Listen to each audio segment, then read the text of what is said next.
Think of any merchandise, small or big, and the reason that it is available at the supermarket, kirana store, showroom, service center, or even your doorstep is all made possible by logistics. The role of Indian logistics sector is paramount in propelling the Indian economy to the pinnacles of growth. The value of Indian logistics industry in 2019 was around $160 billion. It is expected to grow to at least $250 billion in the year 2020. Hello and welcome to this brand new series, Leaders in Logistics, exclusively on CNBC-TV18. Now, this is a documentary series that will feature leading logistics players in the country. Today, in our very first episode, we're featuring two companies, Embassy Industrial Parks and Embassy Services. They're part of one of India's largest real estate conglomerates, the Bengaluru-based Embassy Group, and they're both involved in developing and servicing the back-end infrastructure of the logistics segment, which is the warehousing component. So let's take a look at their story. Founded in 1993, Bengaluru-based Embassy Group is one of India's largest real estate companies, with a broad portfolio of over 54 million square foot of commercial, residential, retail, hospitality, services, educational and industrial warehouse spaces, and holds an extensive land bank of 1,000+ acres across the country. The Embassy Group's success is due to the sharp business acumen of its chairman, Jitu Virvani, who understands the pulse of the real estate market and has expanded his business by managing cash flows and by creating a successful leasing business. We started with office space. As you know, Embassy Golf Links was our first business park, and that's where the whole business park story started, about leasing office space. Then we looked at, the different kinds of businesses which are connected to our business. The Embassy Group ventured into developing warehousing and industrial parks with its new business entity, Embassy Industrial Parks, in 2015, and has already invested $85 million since it started operations. Industrial park business was very much connected to, its needs were based on our business park, getting land at the right price, cost of construction, executing the work, getting approvals in time, and so these skill sets were similar. And there were very few players as far as warehousing was concerned. So we thought that, we should get into this segment much before everybody else gets in. And the objective was to build parallelly income stream which is as big as our business parks. So the idea was just to hedge our risk.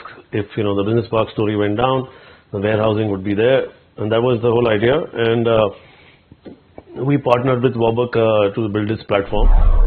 But we want to create a similar portfolio from the warehousing, which we believe is a great asset class and is going to outperform office in the next few years. This Chakan, Embassy Industrial Parks Chakan, was our first industrial park to be built. Today it's almost fully occupied and fully stabilized, and we have several more in the pipeline.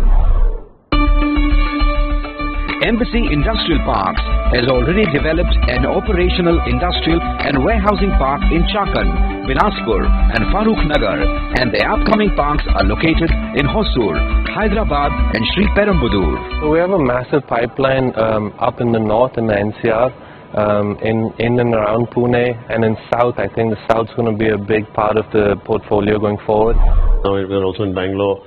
We've got 250 acres which we're going to launch. It'll be one of the largest warehousing parks of ours. So this is a whole, and Bhiwandi, so again all the segments of warehousing also pretty much locations are similar to our business park. So our story of licensing work, dealing with the government department and all that is much easier. Embassy Industrial Park has chosen a unique build and operate model by associating with good and strong partners, considering the fact that the time to construct industrial parks is very tight. We've partnered up with our vendors who we feel are strong. We've done that similarly in our office portfolio, and we've grown with those vendors. So we found a good base of our partners, whether it's a PMC or an architect. We want to grow with these people and continue to build on those relationships, and we've actually seen that add a lot of value to our business. The industrial park platform was really built well, and the team is really good. good people, all full of young people. You know, we have a good team, and I think it's all about them. They've built the platform correctly. They have huge knowledge about their customers, where the business has to go, and we see that this team will take Industrial Park to good heights. The park has already attracted a gamut of clients from manufacturing, e-commerce, third-party logistics and retail sectors.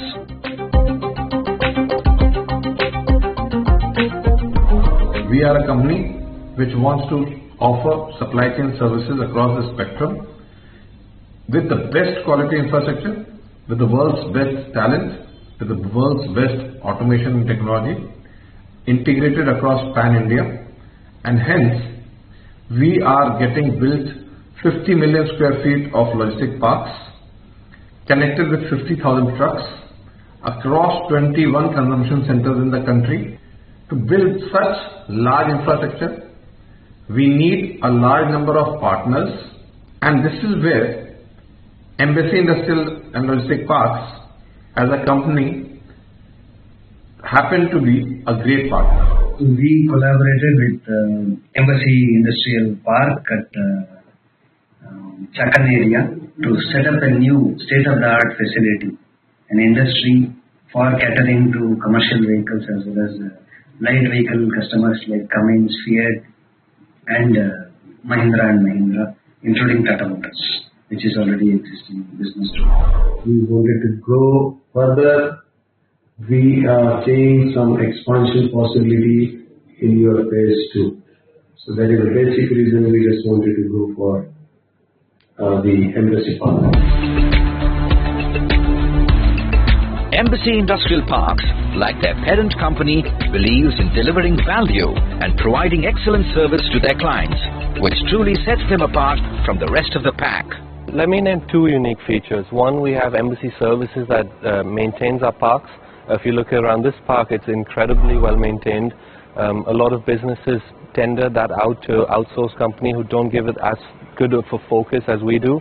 Embassy Services, being a sister company, looks at this portfolio as their own and takes a lot of pride in keeping the maintenance and the upkeep to our standards.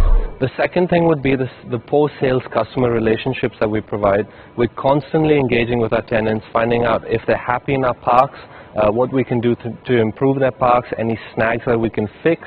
Our constant game is to constantly engage with them, see where they want to grow, try to provide them solutions that they can afford. So if this park is getting too expensive for them and in 5 years they have a growth plan, we want to be able to cater to that growth requirement further down the road where land is cheaper, where we can build and offer cheaper rents.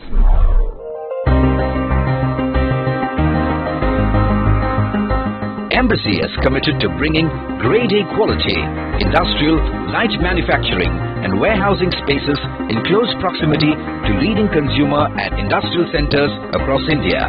The demand for grade A warehousing spaces has gone up with the implementation of the Goods and Services Tax or GST. GST has been incredible for the industry. It's been hugely beneficial. It's allowed people to take space in other states. So what it's done, it's consolidated, one to grade A spaces, but also to micro markets that are more favorable and make more sense for the tenant. So GST has been a huge benefactor for the industry as a whole. Embassy Industrial Parks plans to invest about rupees 2,000 crore in the next 3 years to develop its ongoing logistic and warehousing projects. Embassy Industrial Parks has plans to build parks on the outskirts of cities and to expand its operations to newer cities. We want to keep adding to our portfolio. We want to keep growing it. There's potentially a chance that we might go to closer city-centric locations. We feel the last mile warehousing is something that's quite big. For perishable goods such as groceries, they need to be closer to cities. We're exploring that heavily. We're also exploring multi-story warehousing, but continue adding to our portfolio, buying land that's sensible for the group. Keep building, not too much speculative, very sensibly, and keep adding to that. Embassy Industrial Parks has plans to launch a REIT in the future to generate funds that could be used for further expansion. it is poised to fill in the gaps in the supply side and give a boost to the manufacturing and retail sector in the near future. Time for a short break. Now we'll be back with the story of Embassy Services, which is the property management arm of the Embassy Group, in just a bit.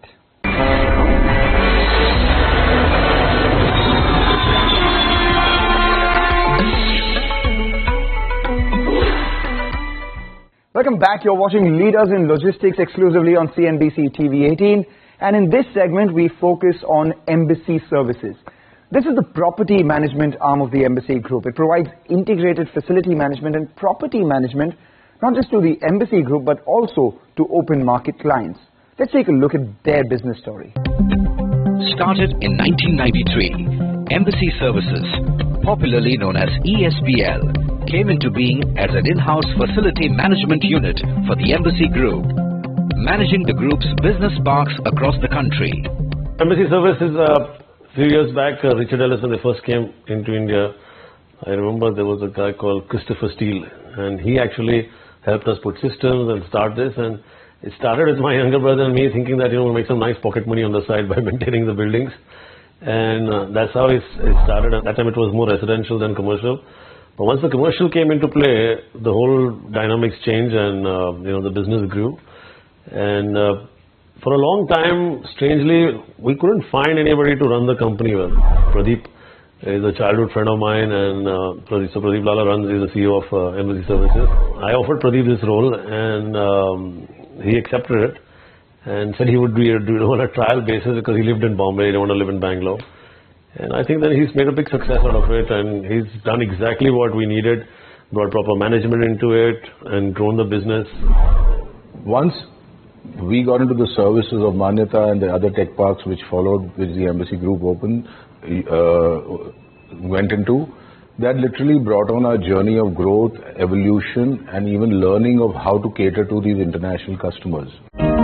Industrial parks require a special kind of service that is a little different from the ones needed by business or tech parks. ESPL has adapted and found it in a position to service it as well. We have a lot of technology tools which we add on, which help bring in efficiencies towards services. We ensure that we use a lot of mechanization because there are elaborate roads in industrial parks. So for that, we ensure that there's enough mechanization. There are ride-on sweepers, there are, road cleaning machines. We also ensure that the softer services like the pest control, the landscaping is more elaborate and more critical. And we ensure that the ambience of an entire industrial park is more towards an office atmosphere space, which is not actually available in the country, and that's the real differentiator which Embassy Services provides to an industrial park atmosphere, which brings in and enhances the value of an Embassy industrial park.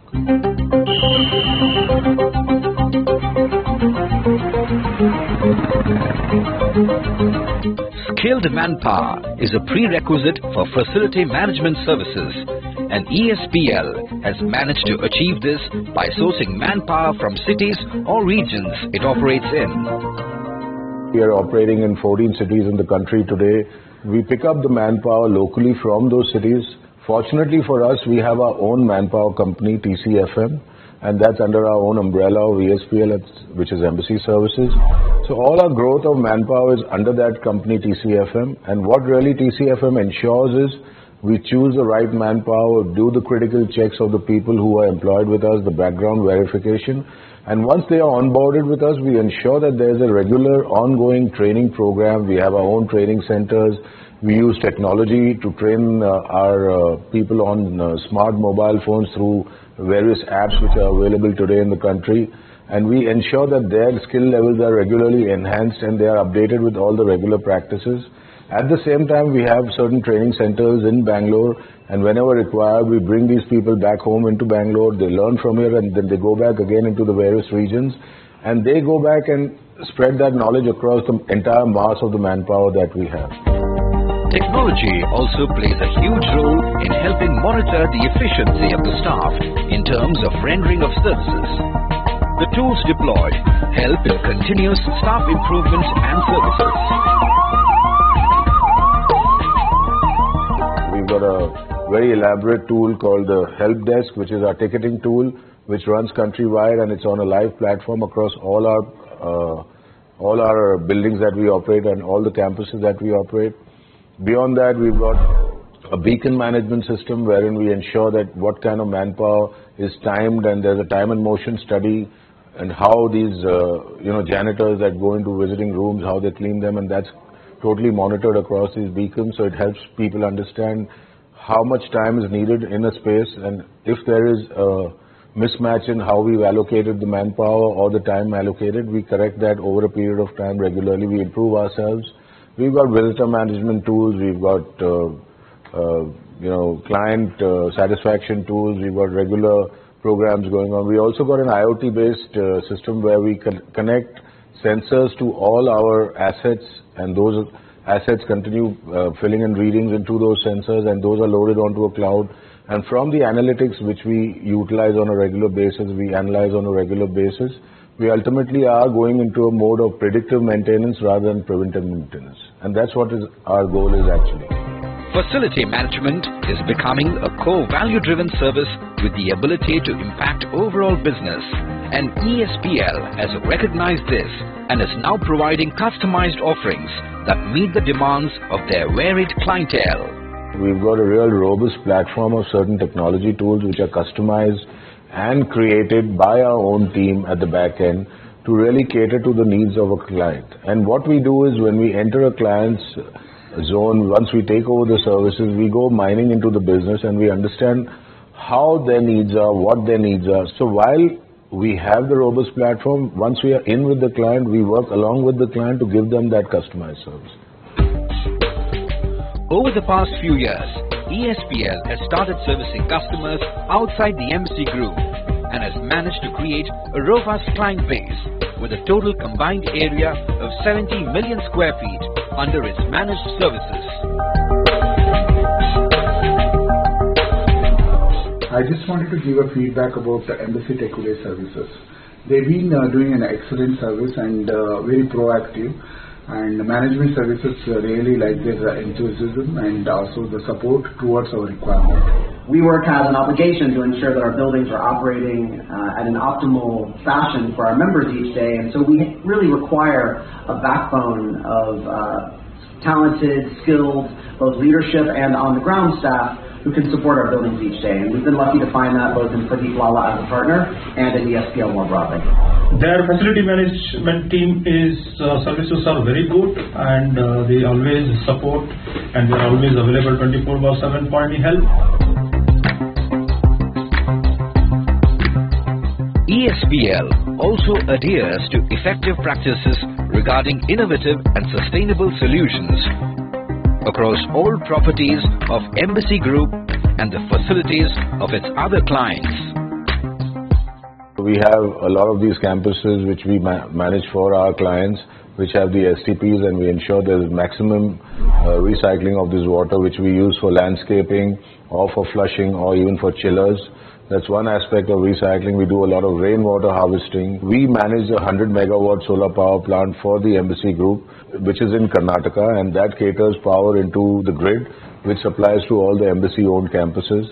And that's one of our largest. We also promote some kind of rooftop solar wherever required. ESPL has ambitious growth plans and has already had an impactful growth outside the Embassy Group.